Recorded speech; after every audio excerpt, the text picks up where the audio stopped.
Shalom, shalom, que abuelos bendigan el nombre de Yahshua. Hoy vamos con la segunda parte de Reyes 22, de Primera de Reyes 22.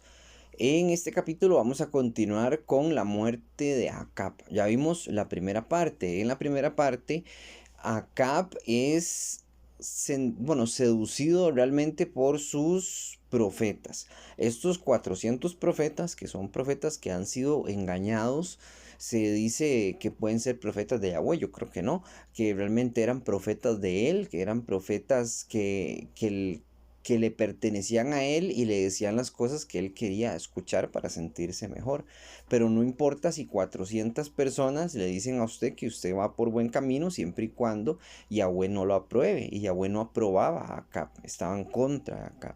Entonces, debido al pecado de Acab, Acab va a morir en este capítulo y van a ir a la guerra. Los 400 profetas le dijeron a Acab y a Josafat que fueran a la guerra juntos y que iban a triunfar. El profeta de Yahweh se le apareció a Acab y le dijo la verdad, que realmente él iba a morir y que un espíritu de mentira había entrado en sus 400 profetas para engañarlo y así llevarlo a la muerte. En este acontecimiento que acabamos de mencionar, también un falso profeta de esos 400 se acerca a Micayá y lo abofetea en el rostro. Y le dijo que por qué él sí tenía el espíritu de Yahweh y por qué este profeta que lo estaba abofeteando no. Y lo hizo reclamándole y diciéndole que cómo es posible que Yahweh se había ido de él, o sea, del falso profeta, para solamente habitar en Micayá. Y por este motivo Micaías le profetiza a este falso profeta que va a darse cuenta de que la profecía de él es verdadera cuando lo vea, cuando él se ve a sí mismo corriendo de habitación en habitación, escapando de la muerte, por supuesto. ¿Por qué? Porque iban a perder la guerra y iban a ser atacados también. Entonces, así era como él se iba a dar cuenta. En este momento, a Micayá lo van a llevar a la prisión, porque Acab dijo, métanlo en prisión hasta que yo regrese victorioso. Y en respuesta el profeta le dijo que si Acab regresaba victorioso de la batalla, entonces él, o sea, Micaías no era profeta. Ahora vamos a leer el 26, que lo hemos leído al final de la vez pasada. Entonces el rey de Israel dijo, toma a Micayajo y llévalo a Amón, gobernador de la ciudad, y a Joás, hijo del rey, y dirás así. Y dirás, así ha dicho el rey, echad a este en la cárcel y mantenedle con pan de angustia y con agua de aflicción hasta que yo vuelva en Shalom. Y dijo Micayá, si llegas a volver en Shalom, Yahweh no ha hablado por mí. Enseguida dijo, oíd pueblos todos. Subió pues el rey de Israel con Josafat, rey de Yahudá, a Ramón de Galaad. El propósito de esos dos reyes es recuperar una ciudad que se llama Ramot de Galaad. Por eso es que están yendo a la guerra para quitarle a Siria esta posesión.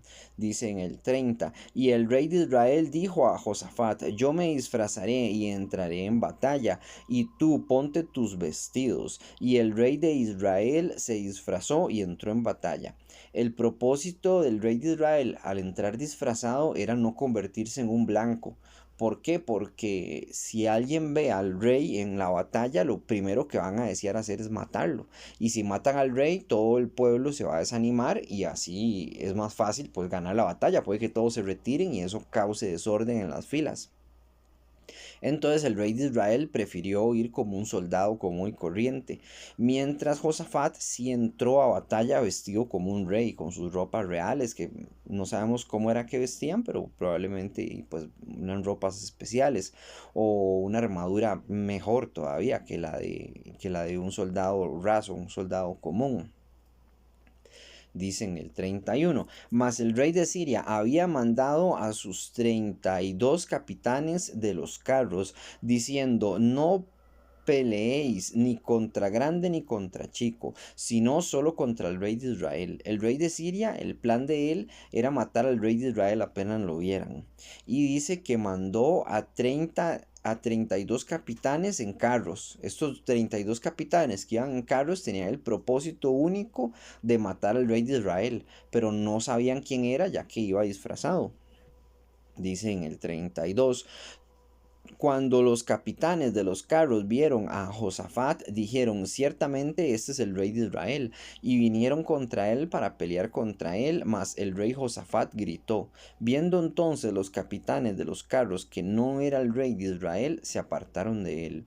Entonces estos 32 hombres que iban en carros querían matar a Josafat creyendo que era el rey de Israel. Pero hay algo que hizo Josafat cuando gritó o dio una orden que los hizo darse cuenta de que no era el rey de Israel, entonces no quisieron matarlo y se apartaron de la batalla estos 32 capitanes.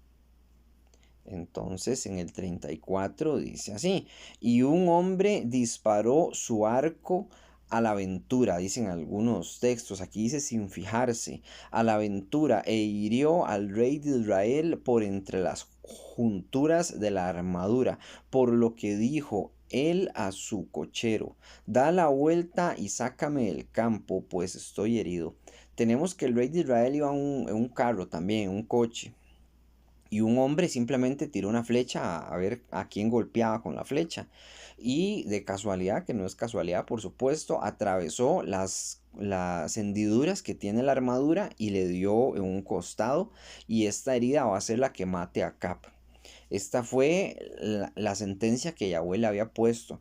Hay que notar que al menos Acab iba a batalla, o sea, era un rey que se paraba enfrente de la batalla y estaba en medio de la guerra. Acab en la batalla que vimos anteriormente parecía también ser un hombre, llamémosle valiente o al menos aventurado en la guerra, a pesar de que su mujer en ciertas ocasiones parecía como dominarlo. Dice en el 35, pero la batalla había arreciado aquel día, y el rey estuvo en su carro delante de los sirios, y a la tarde murió, y la sangre de la herida corría por el fondo del carro. Tenemos que el rey Acab le pidió a su cochero, sáqueme de aquí de la batalla porque me estoy muriendo, le habían dado una flecha, pero el cochero no lo pudo sacar porque la batalla era muy intensa y había mucha gente pues por todas direcciones y no tenía forma, imaginemos, de dar la vuelta o salir de ahí.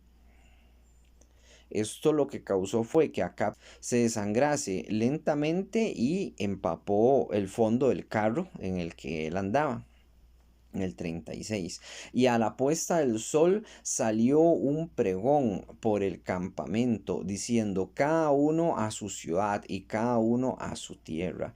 Este pregón, o sea, este anuncio, alguien lo dijo y cada uno se fue a su casa y a su tierra. Recuerdan que la profecía era que al pueblo de Israel en la batalla se le estaba viendo como un montón de ovejas sin pastor, cada una esparcida por el campo.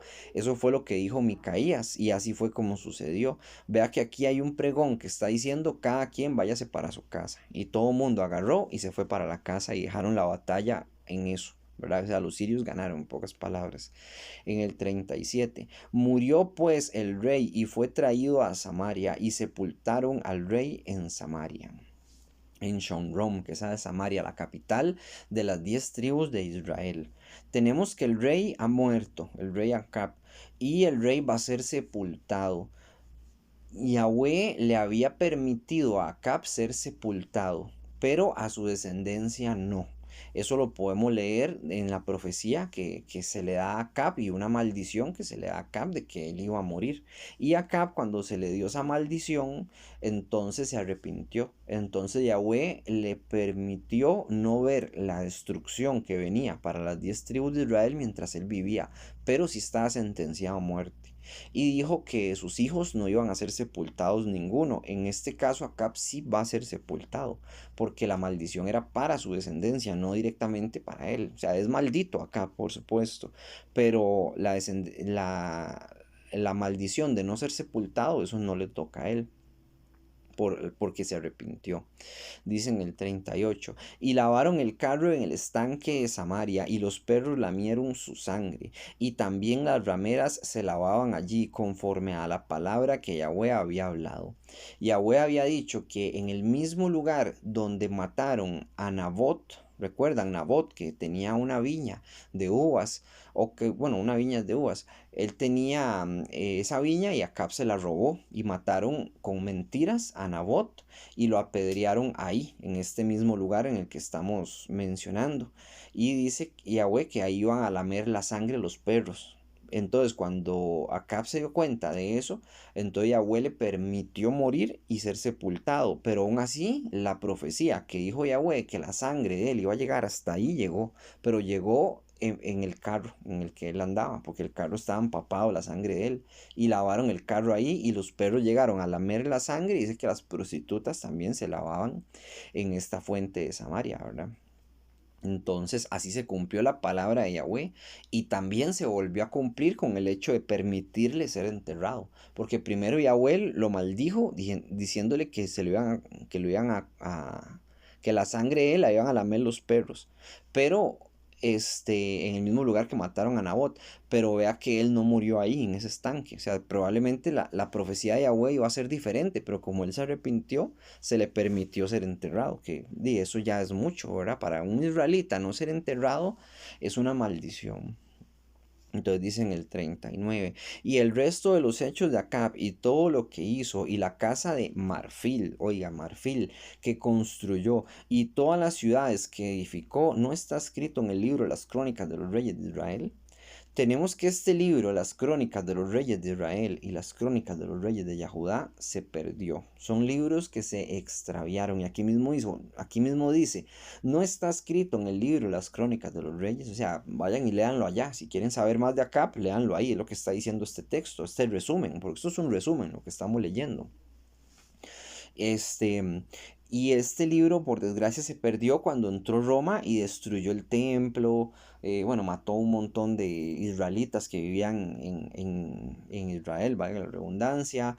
Quemó todos los textos en hebreo. El Sanedrín se dispersó, entonces ya no había quien registrara nada. Las descendencias de nosotros, de nuestros antepasados, que probablemente eran israelitas que se fueron para España y se vinieron para acá, que era la tribu de Efraín. Todo eso se perdió. Y todo es muy probable, ¿verdad? Que seamos tribu de Efraín, no hay forma de mostrarlo. Entonces no tenemos forma de mostrar nadie de qué tribu viene. Los judíos de hoy en día que dice yo soy judío, mentira, usted no puede mostrar desde Abraham o al menos desde la tribu de Yahudá hasta hoy que usted pertenecía a esa tribu. Entonces, por ese motivo, ellos no pueden decir que ni siquiera que son judíos, ¿verdad? Son judíos de sangre. Pueden ser judaísmo de religión judía, religión, como cualquier otra religión, pero no descendientes de la tribu de Yahudá, que eso es otra cosa, ¿verdad? Es algo muy discutible. Igual yo puedo decir que yo soy de la tribu de Efraín y aún así no puedo mostrarlo. Puedo ser de la tribu de Isaacar, de Zabulón, de etcétera, o sea, no sabemos. Entonces, cuando alguien les diga eso, ustedes ya saben más o menos qué responder. ¿Y qué más hay? Ah, bueno, también se menciona que dice que hizo una casa de marfil. Bueno, el marfil se saca de los colmillos del elefante.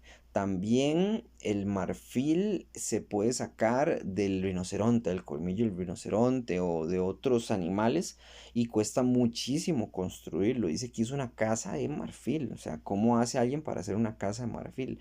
El marfil en su definición total es algo que se saca de un diente, o sea, se puede sacar de otros dientes también, pero el marfil valioso es el del elefante o el del rinoceronte.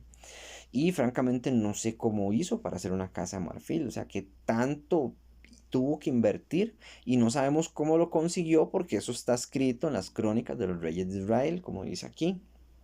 Y ese libro se perdió, entonces no sabemos cómo era esa casa. Y por desgracia nada más se registra así muy por encima que existió. Dice en el 40, y durmió Acab con sus padres. Vea que la palabra durmió se utiliza muchísimo en las escrituras para referirse a alguien que ha muerto. No siempre el dormir es el dormir que conocemos nosotros en la noche cuando descansamos y no se refiere a la muerte en sí. Entonces dice Josafat, hijo, perdón, el 40. Y durmió Acab con sus padres y reinó en su lugar Ocosías, su hijo. Este es el que va a reinar en lugar de Acab, que va a ser el hijo de él, que se llama Ocosías. Dice, Josafat, hijo de Asa, comenzó a reinar sobre Yahudá en el 4º año de Acab, rey de Israel. Ok, de aquí saltamos al hecho de que Acab murió y que su hijo Ocosías está reinando, a una mención de Josafat, que fue el que lo acompañó en la guerra. Aquí saltamos como de un texto a otro, o como de un hecho a otro hecho, porque están retrocediendo en el tiempo, si se dan cuenta. Están diciendo, Josafat, hijo de Asa, comenzó a reinar sobre Yahudá al 4º año de Acab. O sea, Josafat tenía solamente 4 años cuando se unió a Acab y se fue a la guerra con Acab. Solo 4 años de reinar, ¿verdad? Por supuesto, cuando se fue a la guerra. Y Josafat reinó bastante años, si no estoy mal, vamos a ver, dice, era Josafat de 35 años cuando comenzó a reinar y reinó 25 años en Jerusalén, reinó bastante tiempo, porque el tiempo de vida de los reyes es muy corto, muy, muy corto, bíblicamente hablando y históricamente hablando también, duran poco tiempo los reyes, o los matan o se enferman o lo que sea, debido especialmente al pecado. Los reyes de Israel, como pecan, entonces a veces duran muy poco tiempo. En cambio, Josafat duró bastante y se dice que Josafat era un buen rey también, que hizo lo bueno ante los ojos de Yahweh. No era perfecto, pero hizo lo bueno. Va al 42 de nuevo. Era Josafat de 35 años cuando comenzó a reinar y reinó 25 años en Jerusalén. El nombre de su madre fue Azuba, hija de Shili, y anduvo en todo el camino de Asa su padre, sin desviarse de él, haciéndolo recto ante los ojos de Yahweh. Con todo esto los lugares altos no fueron quitados, porque el pueblo sacrificaba aún y quemaba incienso en ellos. Ok, se dice que Josafat hizo bien y dice que anduvo en el camino de Asa, su padre. Vea que en ocasiones no se menciona a David cuando alguien hace algo bueno, sino en este caso se está mencionando a Asa. ¿Por qué? Porque hizo lo mismo que hizo Asa, que fue andar por el buen camino que había hecho Asa. Dice, haciendo lo recto ante los ojos de Yahweh, pero Asa no quitó los lugares altos, igual que él no quitó los lugares altos. En estos lugares altos se hacían rituales, se adoraba a Astarot, se adoraba a Milcón, se adoraba a Moloch, se adoraba a diferentes dioses, a Dagón, etcétera. Se hacían pues orgías, sacrificaba gente y él no los quitó. Entonces, a pesar de que hizo todo bien, eso no lo quitó. Y pareciera que no lo pudo quitar también, pienso yo, ¿verdad? Porque eso era algo como muy independiente de la gente, o sea, no era un templo, no era algo que usted podía ir a despedazar, sino era simplemente un monte. Entonces la gente iba al monte y era muy difícil de controlar y saber que la gente estaba ahí y demás. Bueno, no sé, francamente no sé cómo era que se daba todo eso, porque no está específico ni una manera de quitarlo tampoco. Dice en el 44, y Josafat hizo shalom con el rey de Israel, y los demás hechos de Josafat y sus hazañas y las guerras que hizo no está escrito en el libro de las crónicas de los reyes de Yahudá. Barrió también de Aretz el resto de los sodomitas que había quedado en el tiempo de su padre Asa. Ok, en el tiempo de Asa habían sodomitas. Los sodomitas son los LGTB, ¿verdad? Esos son los sodomitas. Estos sodomitas dice que los barrió de la tierra, o sea, prácticamente los aniquiló, los mató. Y si los mató, aquí ya bueno, no le está diciendo qué bárbaro, usted debería respetarlos y amarse uno al otro, como dicen las personas de hoy en día, ¿verdad? Que Dios es amor y eso es amor también y hay que respetar a la gente y cada quien haga lo que quiera y eso no es así, o sea, eso no es así. Vea que aquí Josafat está aniquilando a esa gente y ya bueno se lo toma mal, se lo toma bien, más bien, le está diciendo bien hecho. Entonces, ¿qué pasaría si hoy en día se hiciera eso? Piénsenlo. O sea, dentro de la modernidad de este mundo, en que ya se ha aceptado eso, que no es normal, pero bueno, la gente lo ha querido hacer normal, ¿qué pasaría si llegara un presidente y dijera, bueno, hagamos esto? ¿Y qué haría la gente? Y defender a ese estilo de vida. Ah, es que eso es libertad de expresión, haga lo que quiera en la intimidad de su cuarto, eso es lo que dice la gente. Pero a Yahweh no le parece. Entonces, ¿qué va a pasar en el juicio final? Estas personas que cometen esos actos van a ser libres, van a ser bendecidos, bienvenidos a la tierra prometida, no, van a ser aniquilados igual como sucedía aquí. Y Yahweh lo va a ver bien. ¿Por qué? Porque ese no es el camino de Yahweh. Yahweh no estableció que un hombre y un hombre hicieran eso ni que una mujer y una mujer lo hicieran. Eso es una abominación a los ojos de Yahweh. Y las cosas como son. Aunque le caiga mal a la gente, pues así es. Y eso no se debe hacer. Si alguien por casualidad tiene ese sentimiento y está llegando a este punto del video, tanto de apoyarlo como de hacerlo, ¿verdad? Porque hay gente que lo hace, que es el pecado, y apoyarlo también es un pecado. Es casi como hacerlo, o igual que hacerlo, o peor que hacerlo, tal vez, porque usted está empujando a la gente a hacer algo inapropiado a los ojos de Yahweh, o sea, va en contra de los mandamientos de él. Entonces, si alguien está en ese camino, pídanle a Yahweh que lo saque ahí, que Yahweh les dé fuerza, que les dé inteligencia, que les dé sabiduría, para que esa alma no se pierda, porque lo importante es que no se pierda el alma, no necesariamente esta vida, sino el alma. Yo he tenido un video viejo que habla sobre ese tema, un video de los primeros que subí, muy antiguo. eh, Tal vez les guste, puedan verlo. Ahí les pongo la imagen. Dice en el 47, no había entonces rey en Edom, había gobernador en lugar del rey. Josafat había hecho naves de Tarsis, las cuales habían de ir a Ofir por oro, mas no fueron, porque se rompieron en Esión Geber.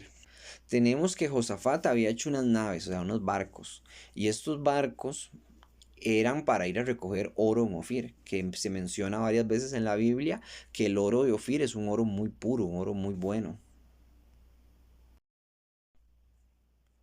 Y resulta que no fueron ahí porque las naves se rompieron, se estropearon en un lugar llamado Esión Geber en el 49. Entonces Ocosías, hijo de Acab, dijo a Josafat, vayan mis siervos con los tuyos en las naves, mas Josafat no quiso. Josafat, bueno, primero Ocosías, que es el hijo de Acab, el que recién ha muerto, le está diciendo a Josafat que vayan juntos, o sea, que él tiene naves. Ocosías se está ofreciendo, mire, yo tengo barcos, si quiere, sus hombres pueden ir con los míos y pueden ir a recoger oro. Eso es lo que está diciendo Ocosías. Pero Josafat se negó. ¿Quién sabe por qué se negó? No sabemos. Pero el punto es que se negó. O sea, como que no quería tratos con Ocosías. Tal vez pensaba que era una trampa o quién sabe. Simplemente no quiso tratos con las 10 tribus de Israel en ese momento. En el 50 dice, y durmió Josafat con sus padres, y fue sepultado con ellos en la ciudad de David, su padre, y en su lugar reinó Jorán, su hijo. Vea, qué curioso, ahora se menciona a David de nuevo. Recordemos que el rey David, Melech David, él es como el ejemplo a seguir en la Biblia siempre. Fue un hombre que nunca traicionó a Yahweh, o sea, sí pecó, por supuesto, no era perfecto a los ojos de los hombres, era perfecto a los ojos de Yahweh, en el sentido de que si David se equivocaba, siempre buscaba a Yahweh, nunca buscó un ídolo. Entonces por eso David era perfecto y por eso Yahweh también prometió que de su descendencia iba a venir el Mesías y así fue. Entonces nunca podemos hablar mal de David. Aparte que David también era profeta, eran muchas cosas. David era guerrero, rey, profeta, este, ¿qué más era David? Era músico, escribió muchos salmos. Bueno, David fue muy importante. Y aquí se está diciendo, y durmió Josafat. Se está hablando de Josafat, de que murió. Y dice, y fue sepultado con ellos en la ciudad de David, su padre. ¿Ven? Su padre no era David, David era su tatarabuelo. Pero cuando se dice su padre era David, era porque él fue un buen rey. No era perfecto de nuevo, pero era un buen rey. Entonces eso se le toma en cuenta para mencionarlo como hijo de David. En cambio, cuando un hombre hace mal las cosas, se menciona como el hijo de Roboán, ¿verdad? Que era el hijo de Salomón, que fue el que se corrompió, Roboán. Entonces se diría, un ejemplo, digamos que Josafat fue malo, se diría, como durmió con sus padres y fue sepultado con ellos en la ciudad de David, pero ahí ya no dirían que es su padre, sino dirían que su padre es Roboán, o sea que siguió el camino de Roboán. Entonces, en el 51, Ocosías, hijo de Acab, comenzó a reinar sobre Israel en Samaria en el año 17 de Josafat, rey de Judá, y reinó 2 años sobre Israel. Ve, solo 2 años reinó Ocosías. Ocosías es el hijo de Acab, recuerden, ¿verdad? Este Ocosías es el hijo de Acab y dice que solo reinó 2 años. ¿Por qué? Porque hizo lo malo. Ahora estamos saltando otra vez, estamos regresando a Israel, digamos, estamos regresando a las 10 tribus de Israel y a ese reino, donde se nos menciona que Ocosías era un rey malo. Dice en el 52, e hizo lo malo ante los ojos de Yahweh. Ve, aquí se nos dice si era bueno o era malo. Hizo lo malo ante los ojos de Yahweh. Y anduvo en el camino de su padre. Ve, otra vez su padre. Y el camino de su madre, que esta es Jezabel, ¿verdad? Su padre era Cap y Jezabel es su madre. Y en el camino de Jeroboam. Ven, aquí está Jeroboam. No está Roboam. Roboam era el de Salomón. Este es Jeroboam, que fue el primer rey de las 10 tribus de Israel. Y Jeroboam fue malo. Entonces dice, y anduvo en el camino de Jeroboam, hijo de Nabat, que hizo pecar a Israel, o sea, hizo pecar a todo el pueblo, porque sirvió a Baal. Servir a Baal es sacrificar gente. Servir a Baal es orgías, bueno, es lo peor, ¿verdad? Servir a Baal es todo el pecado que se puede hacer en una festividad de estas satánicas. Que por cierto, hoy en día la gente sirve a Baal y ni cuenta se dan, ¿verdad? Con el cerdo, con la Navidad, con los cumpleaños, con todo eso servir a Baal.